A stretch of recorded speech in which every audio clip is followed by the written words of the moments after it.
Hello friends. आज मैं आपको एक इंटरनल ब्रेसिंग फाइबर टेप जो आजकल बहुत चल रहा है गूगल पे, यूट्यूब पे, और even all my patients are coming and asking कि सर आप ये टेक्निक से करेंगे कि नहीं, ये मोस्ट एडवांस टेक्निक है। सो कुछ रिसर्च मैंने भी किया और कुछ पहले का नॉलेज भी था, तो आई जस्ट थॉट कि I will just tell the myths and facts about fibre tape internal bracing. So what is a fibre tape?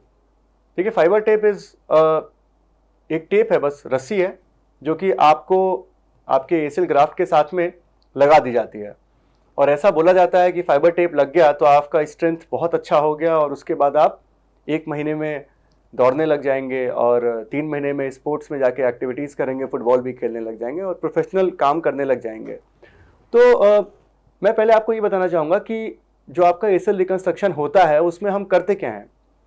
देखिए, हम आपका टेंडन लेते हैं और उसको बना देते हैं ग्राफ्ट की तरह, और उसके बाद हम लोग उसको फिक्स कर देते हैं बटन्स और स्क्रू या फिर बटन या डिस्क से on the femoral and tibial side.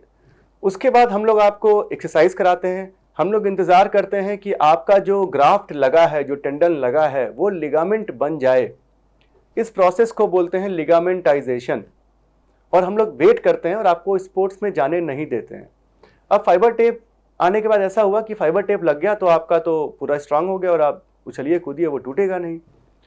तो मैं आपको कुछ स्टडीज़ बताना चाहूँगा। कम से कम अगर आप देखेंगे, आपको एज ए लेमैन भी गूगल पे सर्च करेंगे तो आपको ऐसी बहुत सी स्टडीज़ मिल जाएंगी जिसमें कि आप ये सर्च करिए कि जो आपका क्वाड्रुपल हैमस्ट्रिंग ग्राफ्ट हम बनाते हैं, जिसकी की थिकनेस मिनिमम 8 मिलीमीटर होती है, उसकी स्ट्रेंथ कितनी होती है कंपेयर टू आपका ओरिजिनल ACL जो टूटा हुआ नहीं था।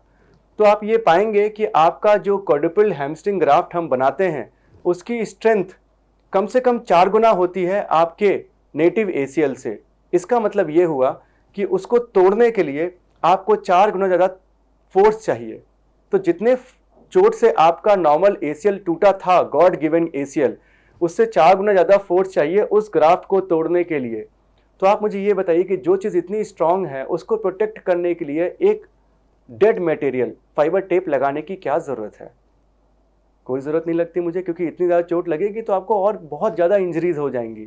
आप छोड़िए ग्राफ्ट को, आपका हड्डी भी टूट सकता है, आपका जो डिवाइस है फिक्सेशन का वो भी टूट सकता है। तो I don't find any point in this कि आप उसको प्रोटेक्ट करेंगे with a fibre tape. Now coming to second point which is probably more important. Second point ये है कि हमारा जो ग्राफ्ट होता है वो लिगामेंट कैसे बनता है। There is a process called ligamentisation. आपका जो ग्राफ्ट होता है वो बिल्कुल नॉर्मल ACL की तरह बन जाता है बाद में। कुछ पेशेंट से मैंने सेकंड लुक आर्थ्रोस्कोपी किया फॉर सम अदर इंजरीज।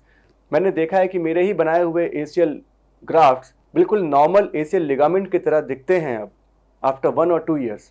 सो वो प्रोसेस होता है जिसमें कि आपका जो ग्राफ्ट जो कि फ्री होता है उस समय, वो धीरे धीरे शेरपेस फाइबर से, बोन से कुछ न्यूट्रिशन लेना शुरू करता है और धीरे धीरे उसके अंदर ब्लड वेसल, नर्व सप्लाई सब कुछ बन जाती है लाइक द ओरिजिनल ACL।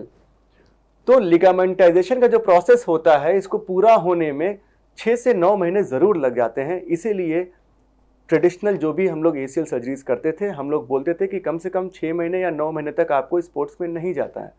तो लिगामेंटाइजेशन प्रोसेस के लिए ये बहुत ज़रूरी है कि जो आपका ग्राफ्ट है उसके ऊपर स्ट्रेस पड़े, उस पर कुछ खिंचाव हो, उस पर कुछ दबाव हो। समथिंग लाइक कि अगर आपको अपनी बाइसेप्स की इंजरी हो गई, आपको बाइसेप्स को ग्रो करना है, उस पर आप डंबल्स उठा रहे हैं, और अगर हमने डंबल्स उठाने के टाइम पे आपके बाइसेप्स के साथ में कोई आर्टिफिशियल मशीन लगा दी जो कि सारा फोर्स लेने वाला है, तो आपका बाइसेप्स कभी ग्रो नहीं करने वाला। उसको बोलते हैं स्ट्रेस शील्डिंग। तो आपका जो फाइबर टेप है ये स्ट्रेस शील्डिंग कर रहा है, ये आपके ग्राफ्ट पे स्ट्रेस पड़ने ही नहीं दे रहा, सारा स्ट्रेस खुद ले रहा है। जो कि सभी लोग बोल भी रहे हैं कि इतना स्ट्रांग है कि ये सारा आपको ग्राफ्ट को कोई उस पर फोर्स नहीं पड़ने देगा। तो जब फोर्स उस पर नहीं पड़ेगा तो आपका ग्राफ्ट जो है वो हमेशा ग्राफ्ट ही रहेगा। It will never become a proper ligament and eventually it will fail. कोई भी चीज़ जो कि बायोलॉजी नहीं है वो फेल करेगी। आर्टिफिशियल चीज़ों से आप अपने ACL को नहीं बना सकते। अगर आपको रिटर्न टू स्पोर्ट्स में 6 से 9 महीने लगने हैं तो वो लगने हैं। किसी भी आर्टिफिशियल इंटरनल ब्रेसिंग या किसी फाइबर टेप से आप स्पोर्ट्स नहीं खेल सकते हैं। इट इज़ लाइक कि आप बच्चे को 9 महीने से पहले ही पैदा कर दो कुछ सप्लीमेंट्स दे करके और वो खड़ा होकर के चलने लग जाएगा। ऐसी ऐसी बातें ही की जा रही हैं। तो people please don't go by all this marketing tools and take care of your knees and take care of your ACL। Thank you.